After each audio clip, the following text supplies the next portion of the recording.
Épisode 214 des technos avec plein de choses dedans, comme par exemple des crypto-monnaies, des drones, Dyson, la Lune, Microsoft ou encore WhatsApp, mais plein d'autres choses également.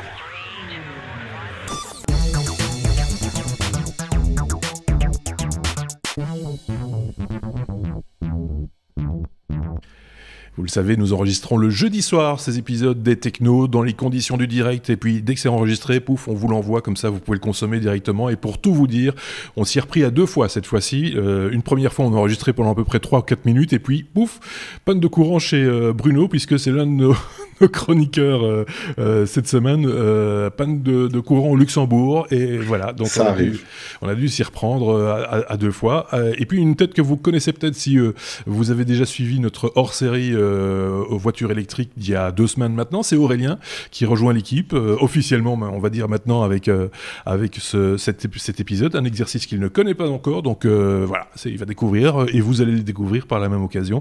On a une belle liste de programmes, d'infos, de news, il s'est passé un peu plein de trucs différents, c'est toujours un petit peu passionnant. Je tiens à le rappeler aussi, c'est la revue de presse de nos chroniqueurs qu'on vous propose chaque semaine, c'est-à-dire qu'ils découvrent eux-mêmes, ils font de la veille de chacun de leur côté pour un petit peu se tenir informés de ce qui se passe au niveau technologique. Ils ont chacun leur domaine de compétences, leurs envies et leur sujet de prédilection, on va dire, donc ça nous donne un petit patchwork technologique, on va dire ça comme ça. Mais avant d'entamer notre abécédaire classique, je vous propose un petit coup d'œil sur le courrier des auditeurs. Puisque chaque semaine, vous êtes plusieurs à nous laisser des commentaires, et c'est bien sympa, merci à vous de nous laisser des commentaires, comme des pouces vers le haut par exemple, si c'est sur YouTube, ou des petites étoiles pour donner une petite cotation, si vous le voulez, sur les plateformes de podcast traditionnelles. C'est toujours le bienvenu, ça permet aussi de mieux se faire connaître de plein de monde. Plus on est de fous, plus on rigole, et mieux c'est comme ça. Voilà. Le courrier des auditeurs, donc, je disais, il y a eu quelques messages, comme par exemple celui d'Alexandre par rapport à l'actualité qu'on vous proposait la semaine dernière, et l'annonce faite de l'intégration d'un noyau Linux dans Windows, et il nous explique dans son message que la plupart des logiciels ou scripts destinés à la communauté scientifique sont écrits et conçus sous Linux, et donc que ça l'arrange bien de retrouver ainsi les outils, ces outils de prédilection, peut-être à terme sous Windows. On a eu d'autres messages également liés à l'actualité, à l'information qu'on vous donnait. C'était de nouveau sur ce qui se passe en Chine, sur la manière dont un certain public chinois, une population chinoise est mise un petit peu à l'index et contrôlée par des moyens technologiques. C'est ça qui nous intéressait, nous, c'était les moyens technologiques, mais ça fait quand même un petit peu froid dans le dos. C'est ce que nous dit 626, la reconnaissance faciale chinoise, donc lui fait froid dans le dos, c'est le cas de le dire. La barbe est interdite pour les Rohingyas, elle n'est tolérée que pour les personnes âgées. Cela explique pourquoi l'algorithme recherche certaines ethnies ainsi que les personnes portant la barbe, par exemple. Et puis Mario, sur le même thème, nous dit que la rubrique Big Brother en question lui a fait penser à un épisode de Black Mirror. C'est souvent le cas, hein. En général, quand on parle de Big Brother, on tombe souvent sur le même type d'épisode. Le premier épisode de la saison 3, pour être précis, qui s'appelle Chute libre. Ceux qui ont l'habitude de cette série savent sans doute de quoi il s'agit. Et puis, dernier message encore épinglé, mais cette fois via Twitter, c'est le message d'Olivier qui nous dit qu'il n'a pas vu d'effet Streisand, hanté par là, un effet pervers par rapport aux appareils pliants de Samsung, que Samsung a rappelé après les quelques déboires qu'ils ont eus avec les écrans justement qui étaient peu performants, on va dire ça comme ça pour être un peu poli. C'était le moins qu'on puisse dire. Voilà, pour le petit tour, n'hésitez pas, hein, les commentaires sont toujours les bienvenus, et on les lit tous, et souvent aussi on y répond en ligne, hein. Bruno a encore répondu il n'y a pas longtemps justement à propos des voitures électriques, juste sur la petite Smart dont on a parlé tout à fait récemment, qui est quelqu'un qui s'intéressait de savoir après 5 ans si la batterie tenait encore sa charge, et effectivement tu as confirmé que c'était encore tout à fait potable au moment où tu as revendu la voiture. Tu as fait sans doute, enfin la personne qui l'a acheté a semble-t-il fait une bonne affaire, hein, puisque c'est une voiture qui était encore tout à fait performante au niveau de sa batterie. Et je pense qu'on peut passer, si vous le voulez bien, parce que là j'en ai marre de parler, c'est aux autres à parler, à notre abécédaire, si vous le voulez bien. C'est comme crypto-monnaie, parce que c'est surtout eux qui parlent. Ce sont nos chroniqueurs, Aurélien et Bruno, cette semaine. Et on commence avec Aurélien pour parler du minage pour le maraîchage. C'est un titre que j'apprécie particulièrement. Vous allez comprendre pourquoi tout de suite, Aurélien. Oui, alors c'est l'histoire d'un entrepreneur canadien, Monsieur Benoît Laliberté, ça ne s'invente pas, qui donc détient une filiale, enfin une entreprise qui s'appelle United American Corporation et une filiale Blockchain Data Centers, Mhm. qui, comme son nom l'indique, donc utilise des serres pour faire du minage de crypto-monnaies. Alors le minage de crypto-monnaies, pour ceux qui ne connaissent pas, quand une transaction est effectuée en crypto-monnaie, il faut qu'un certain nombre de calculateurs exécutent un algorithme. Et donc ces calculateurs, ça peut être des gros serveurs, ça peut être un PC chez quelqu'un, ça peut être un petit ASIC, hein, une toute petite puce. Là, l'article ne dit pas quel type de calculateur il utilise, mais il met 1000 calculateurs dans une serre sur une terre agricole. Et donc, ces calculateurs, ben, avec ça, ça fait des calculs de minage de crypto-monnaie. Il doit gagner de l'argent avec ça. Ouais. Et comme ça produit de la chaleur, et ben, il récupère cette chaleur pour chauffer la serre d'à côté dans lequel sont cultivées des tomates. Et donc, il assure que 12 mois par an, ben, la serre d'à côté et les tomates sont bien au chaud grâce au minage des crypto-monnaies. C'est plutôt malin. Mais quelle est son activité principale? Est-ce que c'est vraiment les tomates ou sont les crypto-monnaies? Parce que c'est ça le fond du problème, en fait.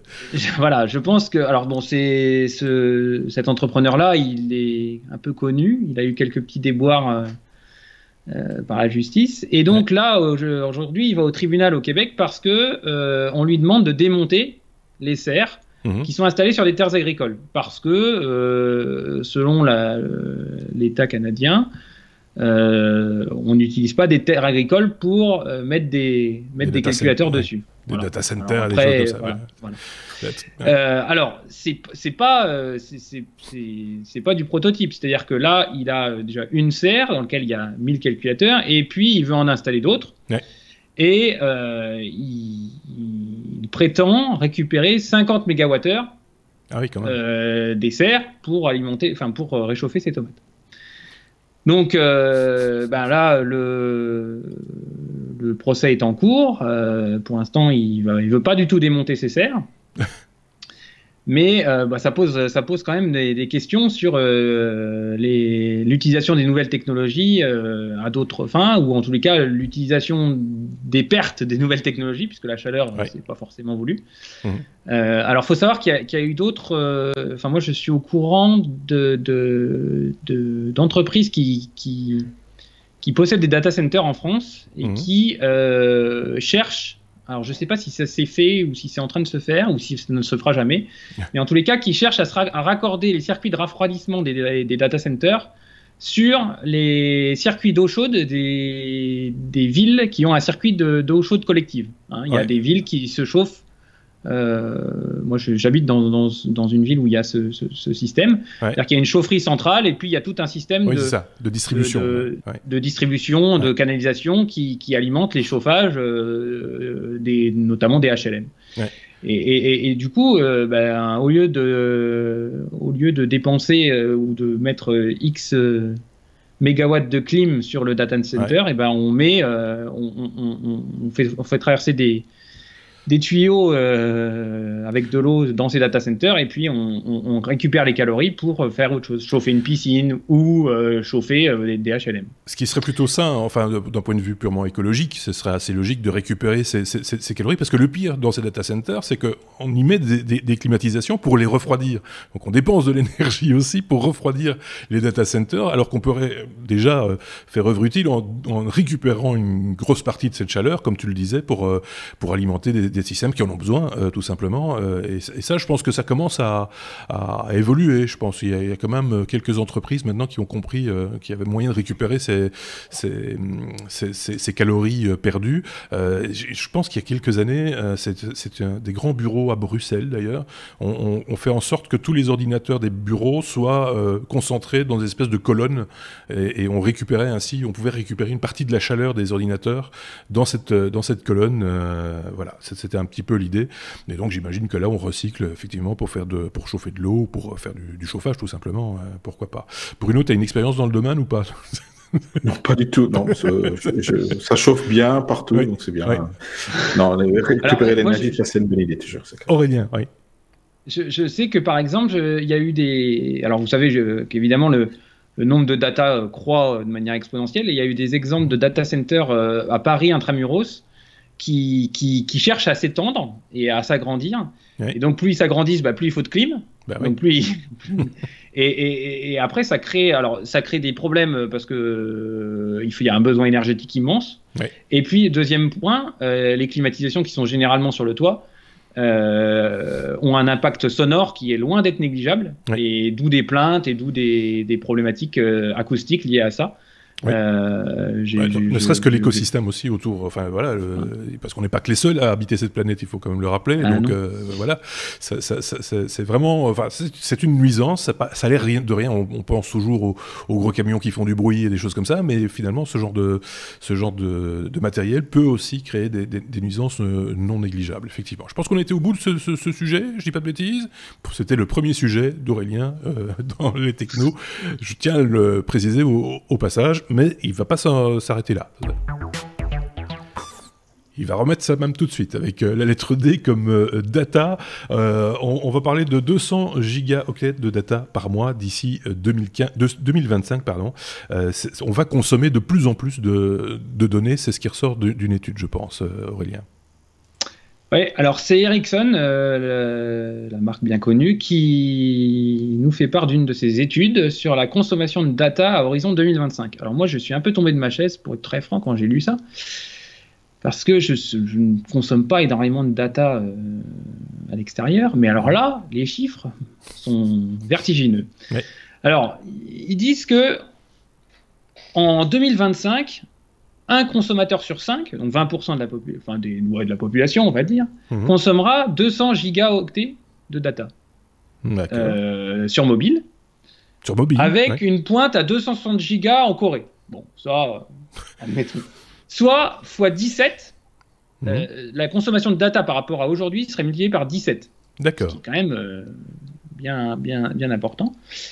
On vous a mis d'ailleurs, ceux qui regardent sur YouTube, on vous a mis le graphique issu de l'étude Ericsson.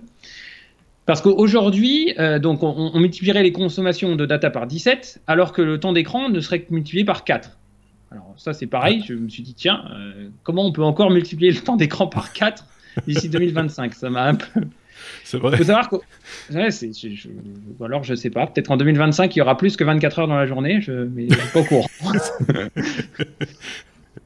Alors, il faut savoir qu'aujourd'hui, en France, en tous les cas, l'opérateur chez qui, en moyenne, il y a le plus de consommation de data par mois, c'est Free Mobile.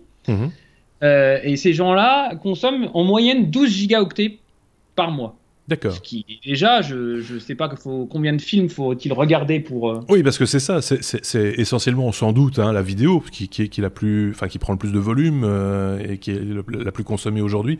En tout cas, ce sont ces gros fichiers-là. Alors, il y a quelques années, il y a 15 ans, on parlait du son qui prenait beaucoup de place. Mais alors, la vidéo 4K, par exemple, ça bouffe de la bande passante. C'est ça, en fait, la différence de la consommation. Ouais. Alors, eux, en fait, dans l'étude, en fait, ils ont, à mon avis, regardé beaucoup les usages. Et en fait, ils disent qu'en fait, les 200 gigas, on y arrive très vite parce que ils prévoient qu'on ait des applications sur téléphone, je suppose, de réalité augmentée. Et que ces applications de réalité augmentée, 10 minutes d'utilisation de ces applications consommerait déjà 50 gigas. D'accord. Alors, il faudra avoir le débit qu'il faut pour pouvoir débiter 50 gigas en 10 minutes. Ouais. La 5G, au-delà de ça, ouais, la 5G. Ouais. Au-delà de ça, moi, je me pose des questions quand même parce que dans les transports en commun, des gens qui écoutent, par exemple, notre podcast dans les transports en commun ou ce genre de choses, on va reparler d'écologie, je reviens au thème d'avant, au sujet d'avant. Aujourd'hui, on aurait, la bonne pratique écologique serait qu'on télécharge la série de podcasts ou l'album de musique en Wi-Fi chez soi et puis qu'on l'écoute de manière hyper confortable, téléchargé hors ligne quand on est à l'extérieur. Parce que les problèmes de bande passante, les problèmes, voilà. Ça, c'est les pratiques d'aujourd'hui, mais à partir du moment où tu as la bande passante nécessaire et que les coûts diminuent, parce qu'il va falloir aussi jouer sur les coûts de bande passante, j'imagine que là, les gens vont se donner à cœur joie de streamer la musique, les podcasts, la vidéo, etc. Certains d'entre eux le font déjà quand ils font pas attention et explosent leur forfait très rapidement. Voilà, il y a énormément de gens, par exemple, qui écoutent la radio en streaming sur leur forfait. Alors que c'est déjà très consommateur, on va dire. Donc voilà, ça c'est les chiffres de 2025, c'est dans 6 ans, dans 5-6 ans, c'est des chiffres... T'as dit, le ratio c'est combien? C'est x 17, c'est ça? X 17 la consommation, en moyenne, la consommation par mois sera multipliée par 17. Ouais. Alors, je sais pas, il y a 6 ans, je ne sais pas combien on consommait, mais on est vraiment sur quelque chose d'exponentiel, quoi. La consommation explose radicalement. Pas celle de Bruno. Non, pas plus. Oh, pas plus que ça. Bon, on va faire parler Bruno. Merci. Avec la lettre D, D comme drone maritime. Alors il y a un bateau qui a fait la traversée de la Manche, mais sans équipage, et ça il fallait quand même qu'on vous en parle. Hein? Oui, on aime bien tout ce qui est autonome, drone, piloté, électrique. Ben là, en l'occurrence, c'est un petit bateau un tout petit bateau. Il n'est pas très grand, il fait à peine 12 mètres de long et 2 mètres 20 de large. Oui, c'est pas un petite barque. C'est ça. Non, c'est une barque. Ouais. Mais le fort, en fait, c'est la société Seakit qui a fait naviguer ce bateau à travers des côtes belges aux côtes anglaises, donc en l'occurrence au stand. Cette petite barque, ce petit bateau était radio-guidé, donc télécommandé par dans les 22 heures qu'a pris la durée du voyage. Ouais. Oui, c'est long, mais parce que c'est un tout petit bateau, donc ça a un tout petit moteur aussi, oui, c'est normal. Oui. Normalement, la traversée en ferry se fait en 2 heures, mais là, 22 heures, ok. C'est pour ça qu'il n'y avait pas d'équipage. Mais on s'en fout, il n'y a pas d'équipage. Oui, le temps passe vite. Il ne faut pas les payer, voilà. Donc. L'opérateur était donc basé en Angleterre. Enfin, les 2 opérateurs, parce que pour travailler 22 heures, il faut être 2, parce que sinon, c'est pas légal. Donc, ils l'ont piloté à distance et tout s'est bien passé. Ils ont transporté dans un sens des huîtres et dans l'autre sens, ils en ont profité pour transporter autre chose. Donc, c'est pas mal. C'est un drone. Donc, un drone est piloté à distance. Donc, pas besoin d'avoir d'équipage sur place. Seakit, donc la société prévoit de faire bien entendu des versions beaucoup plus grandes de ce bateau-là, avec plus de vitesse, avec plus d'autonomie, et il parle même d'une autonomie allant jusqu'à 22 000 km et des vitesses qui seront quand même un peu plus grandes, parce que là, il faisait quand même que du 10 km/h, donc c'est un peu lent. Donc voilà, mais c'est une première, hein, c'était vraiment une première. Moi, je pensais qu'il était totalement autonome, ce bateau, qu'on avait poussé sur le bouton, du point A au point B. En fait, il y avait quand même des pilotes à distance, comme des drones militaires. Exactement, c'est le premier drone maritime. C'est pour ça que c'est pas un bateau autonome, pas du tout. Ça poserait différents problèmes, parce que déjà, c'est en haute mer, donc il y a pas vraiment de repères en haute mer non plus. Bien sûr, ce drone-ci, il y a le GPS, etc. Embarquer les GPS, les radars, etc. Il faut que ça soit sûr. Mais en même temps, c'est pas une route, hein, c'est pas quelque chose qui est, qui est balisé à l'avance. En plus, je ne vais pas me tromper en disant que la Manche, ce sont les routes maritimes les plus fréquentées au monde. Et donc, du coup, il faut quand même se faire une petite place dans le trafic. Donc, ça va pas être simple, quelque part, parce qu'il faut rester en liaison avec les autorités pour pouvoir rentrer dans le trafic. C'est comme un plan de vol pour un avion, quoi. C'est à peu près la même chose. Voilà, et puis il n'y a pas les bases légales qui permettraient ce genre de bateau autonome, même si techniquement on pourrait le faire. Légalement, on ne le peut pas. C'est comme les bus, les voitures autonomes. Il y a très peu de pays où on peut. Il faut toujours un opérateur dans ces bus-là. Donc voilà, ça c'était pas possible. Donc voilà, c'est quand même une prouesse technique. Juste petite précision, il n'est pas complètement électrique. Il possédait un moteur hybride diesel électrique. Donc voilà, c'est ce qu'ils ont trouvé de mieux pour avoir quand même une autonomie qui dure les 22 heures du trajet, en fait. On se doute bien que c'est un test, hein, c'est une démonstration, c'est les prémices, on va dire, de quelque chose peut-être qui arrivera un jour, mais parce que très honnêtement, pour livrer des huîtres, voilà quoi, c'est surtout sur une ligne comme la Manche, au stand d'ouvre, enfin, je trouve ça un peu quand même limite. Mais bon, soit oui, il fallait bien commencer par quelque chose, quoi. C'est ça, en fait. Voilà, ils ont pas demandé aux huîtres comment ils se sont sentis pendant le voyage. Elles ont été malades. C'est le mal de mer. Oui, mais c'est ça. Mais ce serait une juste vengeance que de rendre malades des huîtres. C'est vrai, finalement. Bon, allez, on passe à la suite. Avec la lettre D comme Dyson. Et ça, j'imagine que c'est Aurélien qui va en parler. Dyson qui a annoncé un véhicule électrique, je ne sais pas dans combien de temps, mais en tout cas, c'est annoncé. Alors, peut-on faire confiance à Dyson sur la voiture électrique? C'est la question qui est posée. Je tiens à rappeler tout de même, pour ceux qui ne le savent pas, que c'est un peu c'est plus qu'une marotte chez Aurélien. Les moteurs électriques, les voitures électriques, etc., c'est un truc qu'il maîtrise sur le bout des doigts. Et donc, voilà, Dyson, ils ont une technologie, hein, je pense que mais plutôt dans l'aspiration et la ventilation que dans la mobilité. Donc, sont-ils capables de produire une voiture électrique? C'est un petit peu ça la question, Aurélien. Oui, alors oui, effectivement, Dyson, ils sont très connus dans le monde des aspirateurs, avec une technologie de moteur très particulière, des compétences en électronique et en batterie très particulières, et je pense que c'est complètement transférable aux véhicules électriques. La preuve, c'est que ça fait des années, ils ne s'en cachent pas, hein, qu'ils ont une volonté de produire des véhicules électriques. D'accord. Et qu'ils embauchent des gens dans ce domaine, d'ailleurs. Donc ça, c'est public depuis un moment. En fait, là, il y a eu cette semaine une annonce de James Dyson, donc le patron fondateur de la marque. Alors, pourquoi à ce moment-là, je ne sais pas. En tous les cas, il a voulu informer du contenu de certains brevets qui finiront de toute façon par être publics, et il a informé ses salariés dans une lettre de différents points, différentes caractéristiques qu'auraient les voitures. Alors, je n'ai pas lu les brevets, mais j'ai lu les revendications, qui sont un petit peu les main points du brevet. Ouais. Alors, ça sera une voiture, il y aura 4 roues. Elle mesurera entre 4,70 m et 5 mètres. Elle sera large de je ne sais plus combien. Ouais. Il y a quelques points intéressants quand même, parce que un brevet, ça délimite un terrain de jeu, on va dire ça comme ça. Ouais. Mais c'est vrai que ça ne va pas nous... On n'a aucune information sur les caractéristiques techniques des véhicules qu'ils vont vendre. Les seules choses qui sont intéressantes, à mon sens, c'est qu'ils ont verrouillé certains points qui sont des points critiques pour le véhicule électrique.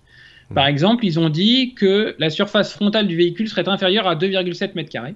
Donc, on aura un véhicule, à mon sens, un peu type SUV, et assez profilé. Premier point. Et deuxième point, il y a 3 points. Deuxième point, il parle beaucoup des roues et des pneumatiques. Donc ça ressemblera à un SUV avec des grosses roues, notamment dans le brevet, il bloque le ratio entre le diamètre des roues et la hauteur totale du véhicule, pour vous dire qu'il veut des grosses roues. Et il bloque la largeur également des pneumatiques. Donc en fait, le James Dyson informe ses salariés que les pneumatiques seront un élément clé, qu'on va chercher à diminuer la pression en augmentant la largeur et en augmentant le diamètre pour moins consommer, enfin en tous les cas pour augmenter le rendement au maximum. Comme toutes les voitures électriques, la batterie sera bien située sous les sièges, enfin sous le châssis.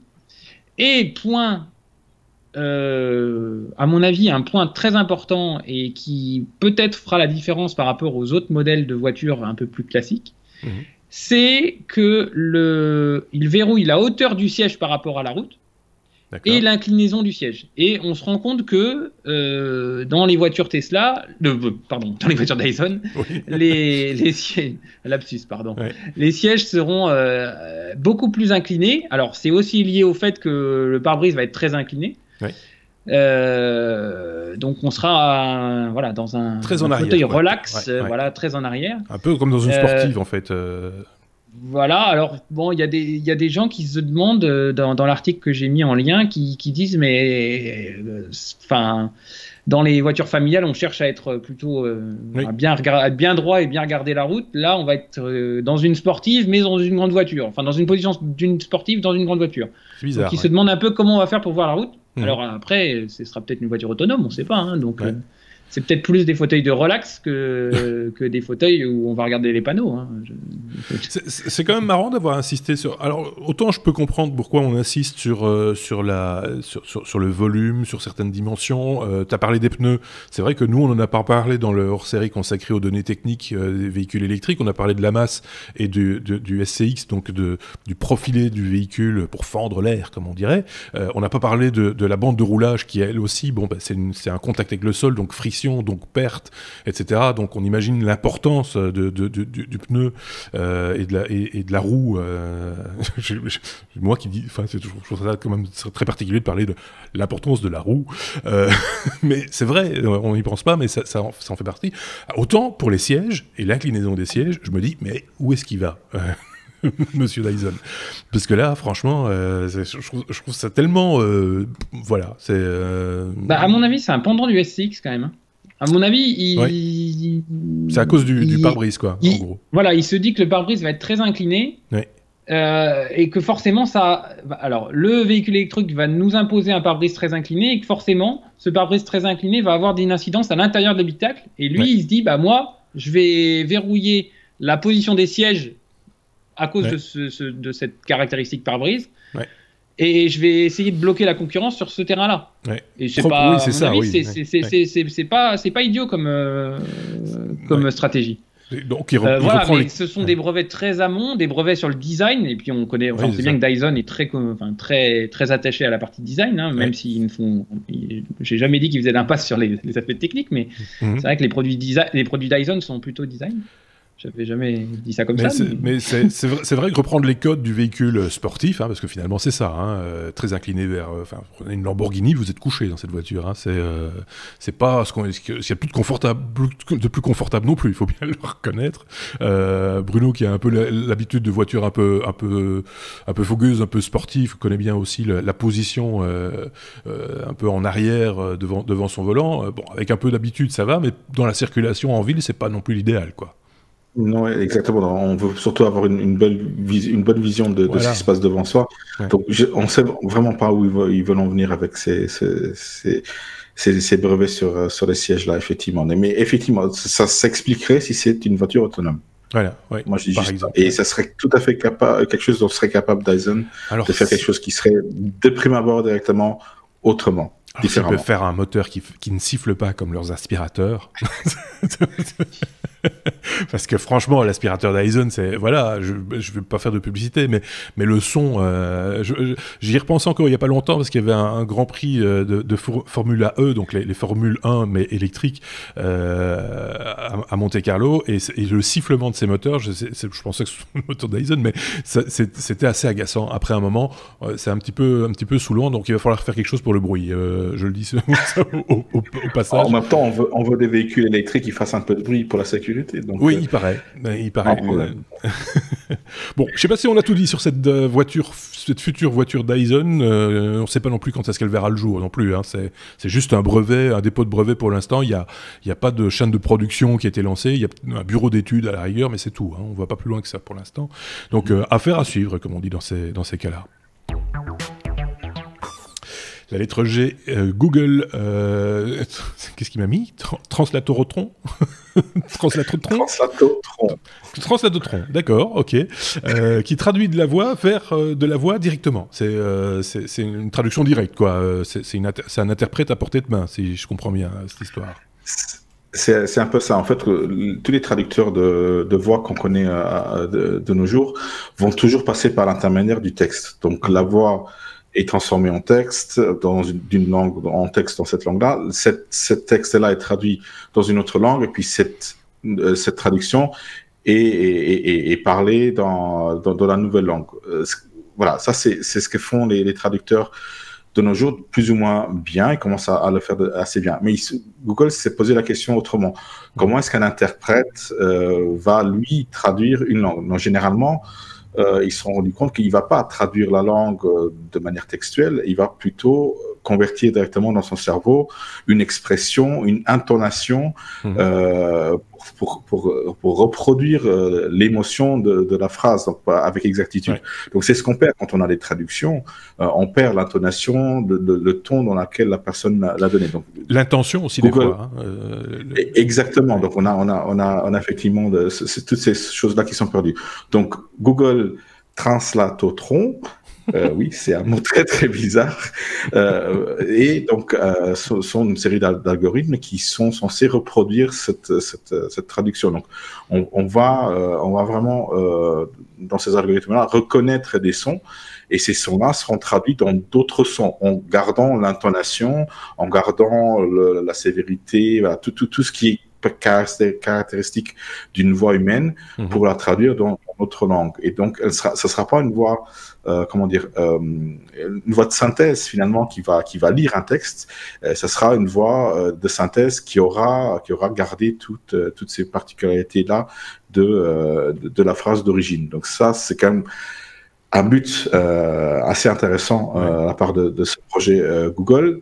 Ils avouent que, bien entendu, ce n'est qu'une idée et que c'est une direction à prendre et qu'il y a bien entendu pas beaucoup de résultats probants pour l'instant, mais que finalement, à la longue et dû au deep learning et au machine learning, on pourra arriver à un résultat assez rapidement pour avoir un vrai interprète qui va pouvoir nous traduire un texte parlé en direct, on va dire, sans passer par une traduction textuelle.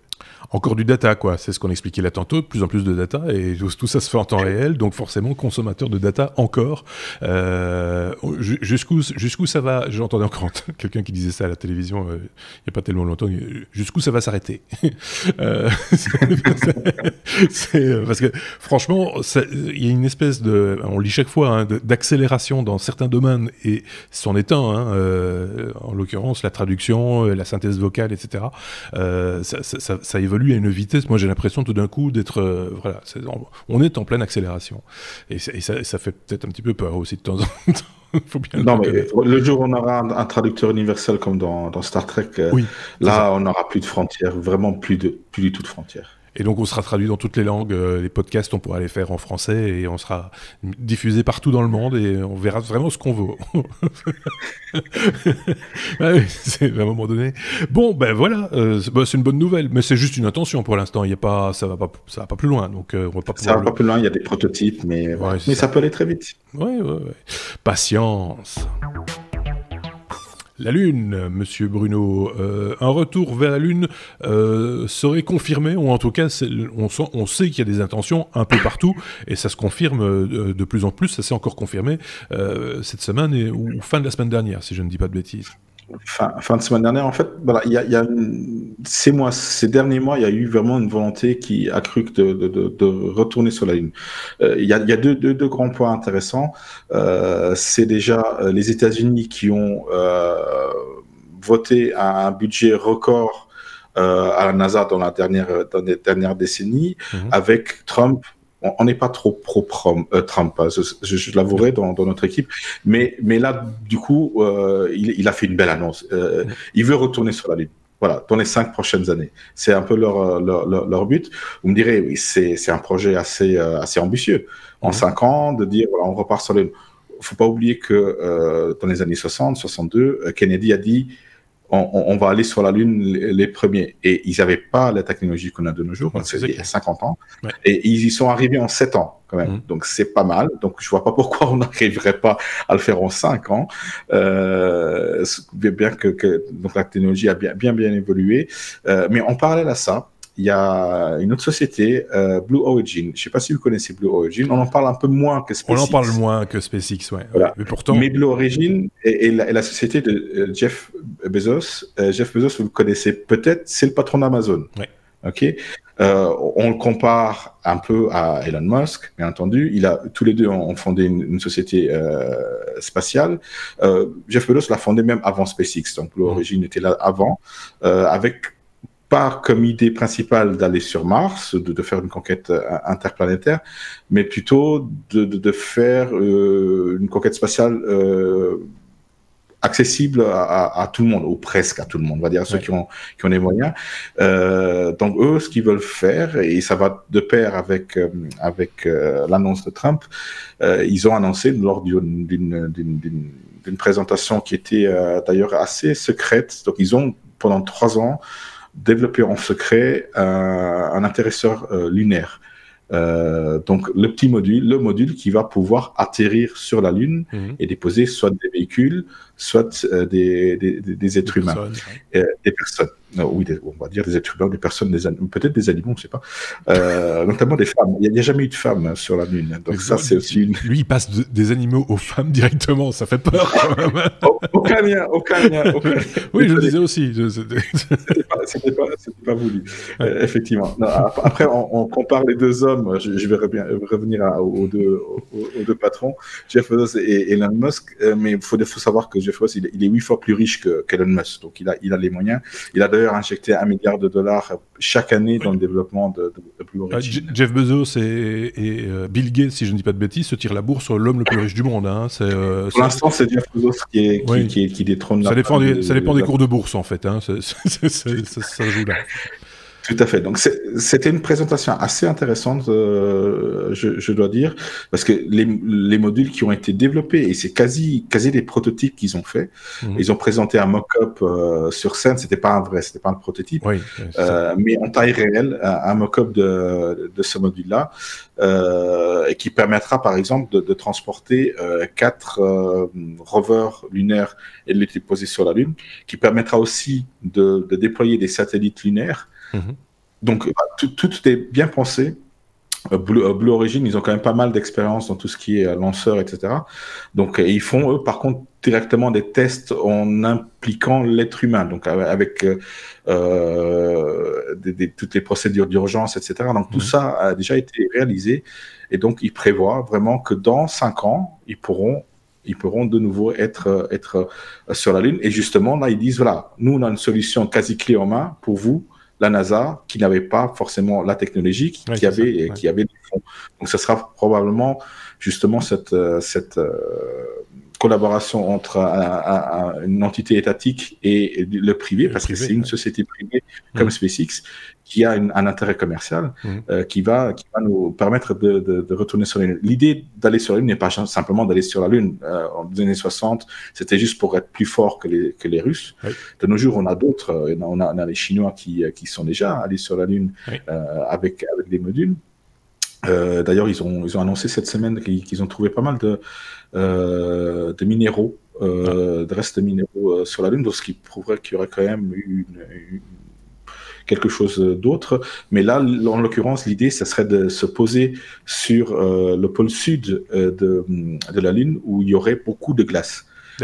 Cette glace, de l'eau, donc, serait utilisée comme carburant pour être transformée en hydrogène et en oxygène pour alimenter les moteurs de ces modules-là. Donc, on va utiliser la Lune comme ressource de matières premières pour nous sur Terre qui commençons malheureusement à manquer de ces ressources-là. On va pouvoir refaire rééditer une vieille série 20 ans plus tard, même plus de 20 ans plus tard, Space 1999, vous vous rappelez de ça ? Vous ne vous rappelez pas ? Si, Bruno, lui, s'en rappelle, évidemment. C'était juste passionnant et ça a mal vieilli. ça reste rigolo à suivre, donc voilà. Mais bref, je m'égare un tout petit peu. Bon, un beau projet, on va voir ce que ça va donner, hein, une fois de plus. 2024, donc là, normalement, on devrait avoir... On n'aura pas encore consommé tous nos data. C'est l'année d'après. C'est l'année d'après, effectivement. Ouais. Affaire à suivre, encore une fois. Tu avais un truc à rajouter, Aurélien ? Oui, Donald Trump a 5 ans pour aller sur la Lune et nous, on a 5 ans pour reconstruire Notre-Dame. Oui. Chacun ses projets. Chacun ses projets, chacun ses priorités. Ceci étant dit, quand tu parles du budget, je reprends Bruno là-dessus, j'ai l'impression qu'il y avait juste pas, enfin, il avait l'intention, mais le budget il était pas encore voté ou que c'était un petit peu bancal, quoi. Ils avaient le nom du projet, ils avaient les gens, etc., mais ils n'avaient pas encore un peu le premier centime à dépenser dedans. Donc ça part pas bien, quoi. Je veux dire, alors que de l'autre côté, pour Notre-Dame, ils ont l'argent, mais ils ont pas le projet. Donc voilà, c'est vraiment deux plans complètement différents, deux projets de société différents aussi d'ailleurs. Donc affaire à suivre dans les deux cas, j'ai envie de vous dire. La lettre M comme Microsoft pour cette petite info. En bref, Aurélien, tu voulais vraiment nous en parler parce que c'est vrai que c'est quelque chose qui est un petit peu désagréable. C'est cette consommation de RAM de la part de Chromium. Chaque fois qu'on ouvre un nouvel onglet dans Chrome, bah, ça dépense de la RAM. Et comme Microsoft va intégrer Chromium à Edge, bah, il s'y attaque à cette problématique. Voilà, alors ceux qui utilisent Chrome le savent très bien, hein. Une fois que vous avez ouvert quelques onglets, bah, c'est fini, vous ne pouvez plus rien faire. Et alors, donc, quand on dit quelques onglets, ça peut être beaucoup d'onglets quand même. Hein. Oui. Ouais. Enfin, ça dépend ce qu'on fait. Non, mais il suffit d'utiliser un peu. Enfin, moi, j'utilise pas très souvent Chrome, mais j'utilise Chrome pour une Chromecast. Oui, bah oui. Puisque forcément, on est obligé de passer par là. Oui.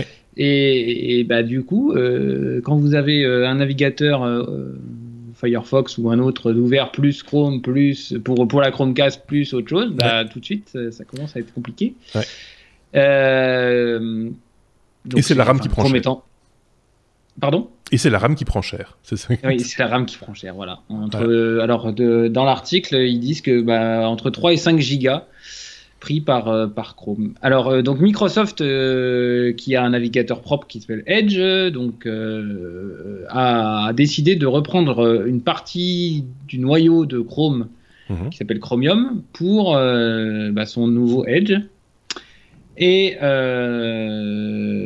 se rencontre le même type de problème. Donc, il y a des gens qui se sont penchés sur le problème et qui ont dit comment on pourrait faire pour que le Edge avec le nouveau Chromium ne subissent pas ces problèmes de RAM et d'occupation de mémoire.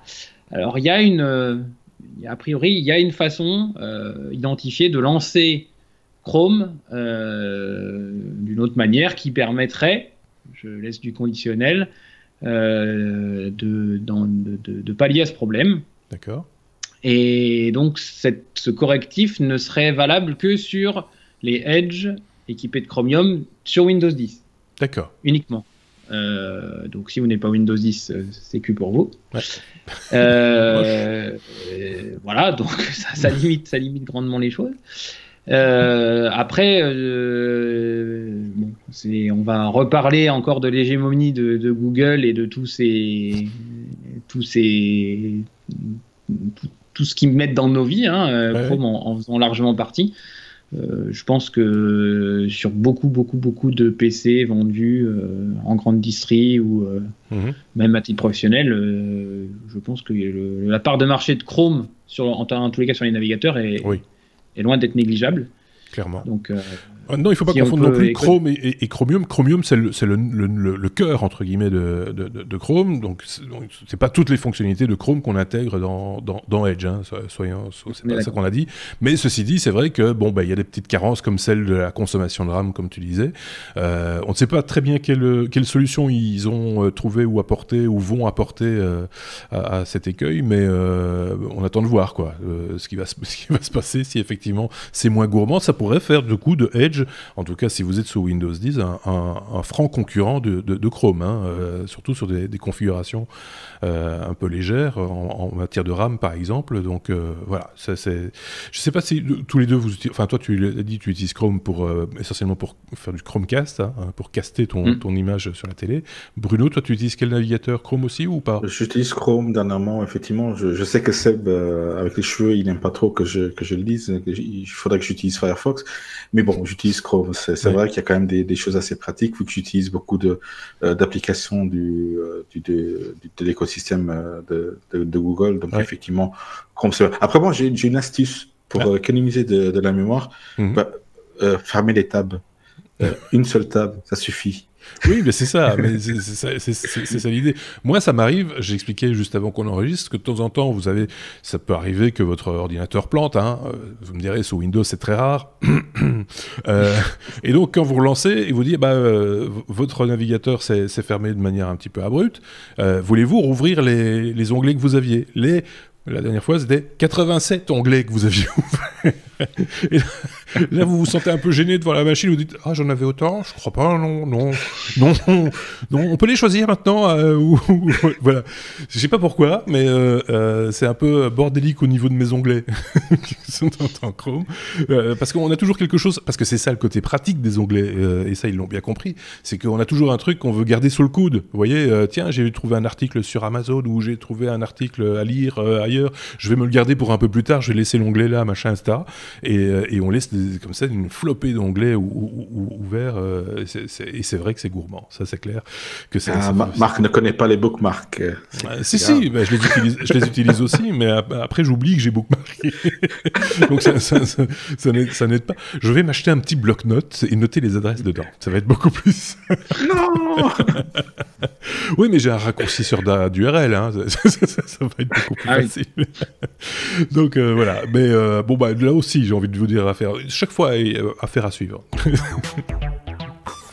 Allez, on passe à la lettre M comme non, la lettre M, cette fois comme maison autonome. J'avais sauté une ligne. Maison autonome, c'est LG qui a fait cette annonce tout dernièrement, Bruno, d'une maison autonome, entièrement autonome. C'est intéressant ou pas ? Oui, c'est intéressant parce qu'ils ont mis en forme pas mal de technologies qui existent, hein, mais voilà, il faut quand même y penser, utiliser cette technologie-là, les relier comme il faut. LG, ils ont toutes les technologies qu'il leur faut. Donc, ils ont les panneaux solaires, ils ont les batteries, voilà, tout ça mis ensemble. Ils ont construit la maison dans un endroit où il y aura un petit peu de soleil, à Madrid, enfin tout près de Madrid. Oui, c'est pas bête, effectivement. Donc là, l'énergie est utilisée pour uniquement, donc, l'énergie des panneaux solaires est utilisée pour, on n'a pas besoin de chauffer trop la maison à Madrid non plus, hein, vous me direz. Ouais. On a quand même un véhicule, ils ont branché un véhicule électrique dessus, c'est tout à fait normal, avec probablement des batteries LG, oui, je pense bien. C'est d'ailleurs une Hyundai Ioniq, que Christophe va nous présenter bientôt, la semaine prochaine, je pense, dans un hors-série. Et donc, la maison qui est construction passive, comme on a l'habitude de le dire, donc va finalement produire plus d'énergie qu'elle ne va en consommer. Donc c'est pour ça qu'on peut charger une voiture électrique. Voilà, donc ils ont mis en œuvre toute cette technique-là. Ça se base sur des études qui viennent de nos voisins allemands, qui ont carrément instauré un label qui s'appelle Passive House. Oui, c'est de l'allemand. Maison passive en français, qui donc voilà, décrit tous ces processus-là. Pour le coup, c'était super important de traduire, merci. N'est-ce pas? Passive House. Oui, mais il y a toujours les gens qui vont pas comprendre. Oui, mais c'est quoi ce mot allemand? Maison passive. Okay. Voilà, tout à fait. En anglais, ça marche aussi, hein, Passive House. C'est la même chose. C'est malade. Et c'est donc avec de la ventilation mécanique, donc l'absence de pont thermique, bien sûr du double voire du triple vitrage, l'isolation thermique. Donc tout ça mis ensemble avec les panneaux solaires fait que donc on va économiser 90% d'énergie pour avoir cela. Ce qu'on LG a mis en place aussi, c'est un petit jardin qui va aussi, et oui, des plantes, c'est intéressant, qui vont justement consommer, neutraliser, consommer, oui, le CO2, qu'on produirait quand même dans ces maisons-là, nous, êtres humains, ou peut-être des animaux qui sont là, qui vont respirer et donc produire du CO2. Après un repas à base de flageolets, par exemple, ou des choses comme ça. Tout à fait, oui, voilà, ou toute autre nourriture espagnole, en l'occurrence. Voilà. Alors, un projet intéressant, voilà, on va voir s'ils vont essayer de le transposer dans nos contrées, où on aura un peu moins de soleil, mais quand même, l'énergie photovoltaïque est quand même finalement assez importante aussi dans nos contrées aussi. Hein. Disons que c'est pas parce qu'on n'a pas de soleil que ça ne fonctionne pas. C'est malin de leur part d'avoir fait cette somme, parce que finalement, c'est des technologies qu'on connaît. Il n'y a rien d'extraordinaire, on va dire, il n'y a rien de neuf là-dedans. C'est juste une somme de technologies réunies en un point donné, et qui permet de voir comme ça quelle est la panoplie d'outillage existant et disponible tout de suite. Alors, sauf peut-être leur architecte, parce que c'est vraiment moche, leur mais en même temps, c'est espagnol, hein, donc pardon, j'ai viens de faire des ennemis là. Oui, c'est ça. Non, mais c'est une démonstration, mais bon, voilà. C'est peut-être aussi une démonstration de la part d'un fabricant qui est pas non plus le plus écologique des fabricants. Hein, quand on voit le rapport Greenpeace, par exemple, sur la manière dont sont fabriqués leurs téléphones portables, ils sont quand même bien dans le rouge, hein, avec leur matériel peu recyclable, etc. Donc voilà, c'est peut-être aussi pour se racheter une petite conduite. Au passage. Oui, surtout qu'ils ne vendent plus de téléphone en France. En Europe, en tout cas. Donc, oui. Enfin, en France, en Belgique. En France, oui. Voilà. C'est pour ça, je pense qu'ils veulent essayer de quand même un peu nettoyer leur nom. Oui, ceci dit, ils vendent encore beaucoup de télévision. Hein. C'est essentiellement leur marché chez nous, je pense, la télévision. Oui. Donc, voilà, et LG étant un des seuls producteurs de dalles OLED de cette taille-là, d'ailleurs. Hein. Donc, il n'y en a pas d'autres. Hein. C'est quand même... toutes les télé OLED utilisent généralement des dalles. Des dalles LED, LG, oui, effectivement. Bon, ben voilà. Si vous passez par Madrid, vous pourrez peut-être visiter cette maison. Alors, j'ai pas compris pourquoi on lui donne un nom allemand alors qu'elle est en Espagne, fabriquée par des Coréens. C'est quoi cette histoire ? Voilà, c'est mondial, c'est mondial. Oh, c'est ça. Ça doit être ça l'idée, effectivement. Bon, on a fait le tour de la maison. Oh ben, c'est bon. Beaucoup moins drôle, beaucoup moins amusant. On va se calmer un petit peu pour le coup, parce que là, c'est la lettre S. S comme suicide. On a appris cette semaine qu'une adolescente s'était suicidée suite au résultat d'un sondage publié sur Instagram, si je ne dis pas de bêtises. Un sondage qu'elle avait elle-même initié. Qu'est-ce que c'est que cette histoire ? Et qui nous en parle ? Je pense que c'est de nouveau Bruno. Ouais. C'est moi, oui. Mais ça, c'est vraiment très, très triste. Et c'est quand même symptomatique de tous les réseaux sociaux et des jeunes qui se laissent quand même emporter par les avis de leurs amis virtuels ou suiveurs simplement. Donc là, effectivement, une Coréenne, de la Malaisie, pardon, excusez-moi, Malaisie, en asiatique, mais donc vraisemblablement elle était dépressive. Ça c'est à la base, je pense que c'est pas la raison qu'elle ait voulu se suicider, ça c'est clair. Mais elle a donc fait un sondage, en fait un appel à détresse où elle a juste demandé de voter sur une ou l'autre lettre, la D pour death et L pour life. Et malheureusement, après quelques heures, il y a quand même eu 69% de votes sur le D, donc suicide, et la jeune femme a choisi de sauter du toit de son immeuble. Voilà, du coup, c'est vraiment très très triste de tomber sur l'influence comme ça de ces votes-là. Par contre, ça va avoir quand même de sacrées répercussions parce que le Parlement malaisien a décidé de poursuivre tous ceux qui ont voté pour la mort et il y aura vraiment un procès, peine qui sera probablement appliquée, oui, tout à fait. Donc voilà, on ne fait pas n'importe quoi. Si quelqu'un vous demande je dois me tuer ou pas, faites quand même attention. Ça dépend des pays, bien entendu. C'est un appel à l'aide. C'est un appel à l'aide, tout à fait. C'est ça. Et donc là, c'est vraiment, ils seront poursuivis pour incitation au suicide. Donc voilà, ce n'est pas rien. C'est triste, c'est vraiment très triste. Ouais, c'est totalement effarant. Alors c'est une vraie dérive, hein. C'est clair que bon voilà, la jeune fille n'était pas bien dans sa peau, il faut le reconnaître. Mais ceci étant dit, quand quelqu'un est en détresse, se dire que 60% des gens qui sont autour de vous sont prêts à vous pousser dans le dos, en gros, ça revient à ça. Hein. Vous êtes sur un pont où vous dites est-ce que je me jette, est-ce que je me jette pas, 6 personnes sur 10 qui viennent derrière vous poussent, quoi. C'est ça l'idée, quoi. Oui, et les gens prennent ça pour un jeu, c'est ça le problème, c'est que pour beaucoup de gens, le virtuel est du virtuel et ils oublient que derrière, il y a quand même des vrais êtres humains. Ouais. Donc ça peut être blessant avec des mots, pas forcément avec des gestes, mais des mots. Les mauvais mots peuvent vraiment blesser beaucoup et là, ça a blessé à un tel point que voilà, ça... Aurélien, vous voulez rajouter peut-être quelque chose sur ce sujet ou pas ? J'ai vu ta main se lever, c'est pour ça. C'est évidemment triste et je pense que on est dans une époque où les gens se rendent pas compte du pouvoir d'un clic sur un écran de smartphone entre la poire et le fromage, enfin dans un contexte complètement autre que certainement l'état d'esprit de la personne qui avait posté ce sondage. Donc oui, non, on ne peut que moi, je suis pour qu'il y ait une législation très ferme sur ces comportements-là, et même qu'il y ait des routines qui permettent, dans le cas d'une telle enquête, une autorité qui directement appelle les services qui sont en charge de ça, parce qu'il y a des services. Je sais pas si c'est l'article qui est cité, mais j'ai lu un article là où il remettait en bas de l'article les services de l'État, dont j'ai oublié le nom, mais il y a des numéros de téléphone. Voilà, et les numéros de téléphone qui vous permettent de mettre en alerte. D'avoir un professionnel au bout du fil et d'avoir le bon aide à ce moment-là. Ouais. Ça repose aussi la question de la responsabilité de l'éditeur de service, hein. Ici Instagram, donc Facebook en gros aussi. Je veux dire, ils n'ont pas le contrôle, ils n'ont plus le contrôle sur ce que les gens publient sur leur plateforme. En fait, aussi bien le message de la jeune fille qui aurait quelque part dû être retiré à un moment donné, ou en tout cas qui aurait dû mettre quelqu'un en alerte à leur niveau peut-être, que les messages complètement débiles des votants, de ceux qui ont dit vas-y Fifi saute.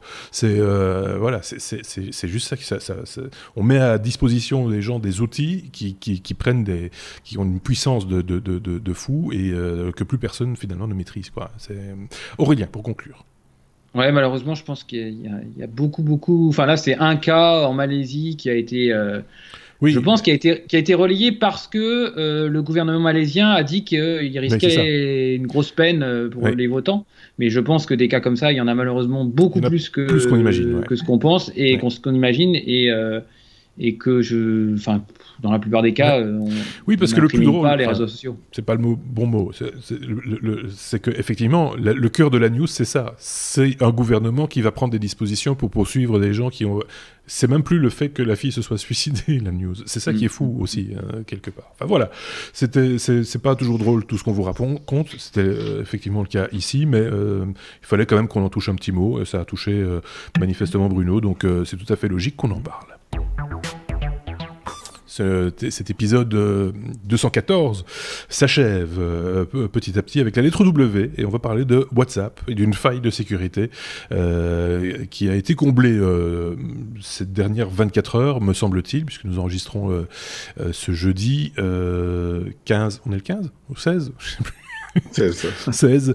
Donc je pense que la faille a été comblée hier ou encore aujourd'hui. Donc en tout cas, moi j'ai vu la mise à jour. Mais de quoi s'agissait-il, Aurélien ?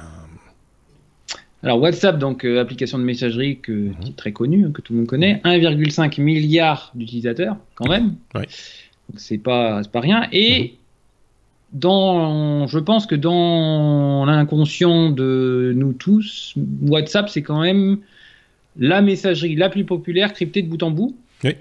Donc c'est quand même généralement un moyen sûr de communiquer avec son destinataire sans que normalement des gens qui intercepteraient le message ne puissent le décoder.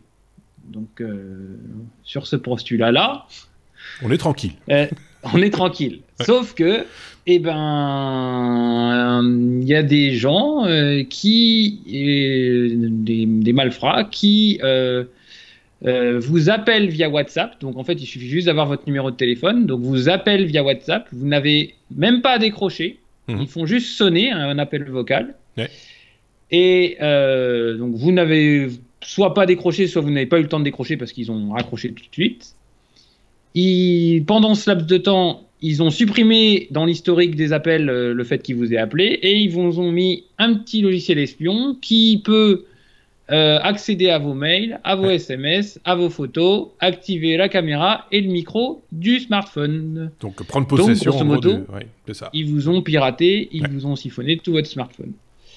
Alors, a priori, l'article mentionne une société israélienne qui s'appelle NSO, et qui qui a édité un logiciel qui s'appelle Pegasus. Et ce logiciel Pegasus, il est vendu aux autorités du Moyen-Orient et en Occident. Il est vendu aux autorités pour écouter un téléphone ou voilà, quand il y a une enquête, la gendarmerie ont accès à vos données via ce type de logiciel. Et donc, il y aurait des malfrats qui auraient réussi à s'emparer de ce Pegasus en question et qui taperaient des numéros de téléphone et vous siphonnent votre smartphone comme ça. Super. Alors, voilà, c'est bien pour un truc qui soit disant crypté de bout en bout. Donc, une nouvelle fois, on n'est jamais à l'abri. C'est ça, ça pose de nouveau la question de la sécurité informatique. Enfin, on le dira chaque fois, c'est être connecté au réseau, vous êtes visible et tout est piratable à un certain degré. Après, c'est une question de compétences, de moyens, etc. etc. Mais c'est clair que c'est le genre de news, quand tu fais plutôt confiance dans l'outil, en disant WhatsApp c'est réputé, et puis qu'on voit ça, on se dit tiens, c'est pas si réputé que ça finalement. Voilà. Ceci étant dit, le correctif est parti assez vite, mais la mise à jour automatique ne sait pas, ou en tout cas, moi j'ai pas eu la proposition de la mise à jour, j'ai dû aller les chercher sur iOS, j'ai dû l'activer manuellement la mise à jour, parce qu'il ne me le proposait pas sinon. Donc faire un petit check, voir si vous avez la bonne version, la dernière version en date, pour être certain d'être safe. Je sais pas s'il y a beaucoup de gens qui ont été touchés par contre par cette faille de sécurité. Et Bruno semble acquiescer, j'ai pas vu beaucoup de chiffres passer moi. Il y a beaucoup de gens qui ont été affectés par ça. Alors l'article mentionne... le micro de Bruno est coupé, c'est pour ça qu'on n'a pas entendu. Mais sinon, Aurélien, vas-y. L'article mentionnait un avocat britannique qui, a priori, lui, forcément, dans son téléphone, il doit avoir des mails intéressants et des choses intéressantes. Donc là, c'était peut-être ciblé en plus. Voilà, qui aurait été ciblé dimanche, je crois. D'accord. Bruno, tu avais d'autres infos ils ont quand même mis 10 jours à faire la mise à jour. Donc quand même. Dans ce laps de temps de 10 jours, il y a peut-être des chances qu'il y a des mondes qui étaient infectés. Ça, c'est sûr. La faille, elle était là depuis cette version-là, au moins, depuis la précédente version. Donc, on ne sait pas non plus depuis quand ça remonte, on n'a pas les dates, mais bon, on imagine que... Mais bon, voilà, je n'ai pas de mots, une fois de plus. C'est peut-être parce qu'on est arrivé au bout de cet épisode et que je suis très fatigué, comme tout le monde, il faut être très très clair. Un qui sera bien fatigué pour le week-end, ça va être Aurélien, si je dis pas de bêtises, parce que tu vas à Vivatech, toi, là maintenant, demain, si je dis pas de bêtises. Demain matin, je pars très très tôt, je me lève très très tôt, je pars très très tôt, et je vais porte de Versailles à Paris, à Vivatech, pour aller rencontrer les startups de l'écosystème français et même international. J'ai même vu les Suisses. On a un chroniqueur qui était aujourd'hui. Et puis, il y a toute une... Enfin, il y a vraiment beaucoup... À mon avis, il y aura beaucoup de retombées. Ils attendent plus de 100 000 personnes. Donc, c'est quand même un très gros salon. Oui, alors ils l'inscrivent un petit peu comme une espèce de CES français. Donc, en tout cas, voilà, c'est l'ambition en tout cas. Donc, c'est plutôt bien vu et tout le monde en parle en plus. Donc, c'est positif, oui. Oui, il y a eu également Emmanuel Macron, le président français, qui était là ce matin et qui a fait des annonces assez intéressantes pour faire venir des investisseurs étrangers en France et pour accompagner les startups françaises. Donc, si vous avez l'occasion, il y a des débats.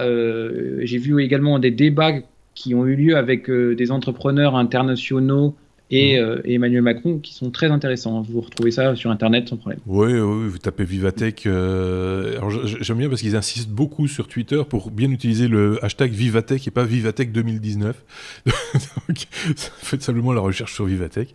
Et vous trouverez toutes les informations et vous aurez certainement aussi les informations depuis le compte de Thierry Weber, qui est notre nouveau chroniqueur suisse, qui est lui passé cette journée ce jeudi avec des entreprises helvétique à Vivatech pour un espèce de warm-up avant le CES en janvier prochain à Las Vegas. Je pense qu'on a bien fait le tour de la question. C'était la première de Aurélien. Réservez donc lui bon accueil. J'ai envie de vous dire, c'est pas toujours évident de se mettre en train comme ça, mais voilà, il y avait plein de news sympas, enfin en tout cas intéressantes. Merci aussi à Bruno. N'hésitez pas à nous mettre des pouces vers le haut si vous avez envie, et puis de nous laisser des commentaires, on y répondra avec plaisir évidemment. On vous souhaite de passer une bonne semaine. On a encore des hors-séries voitures électriques qui s'en viennent avec Stuff qui va nous présenter sa tuture. Et voilà, c'est tout ce que je voulais vous dire. Passez une très très bonne semaine. À très bientôt. Au revoir.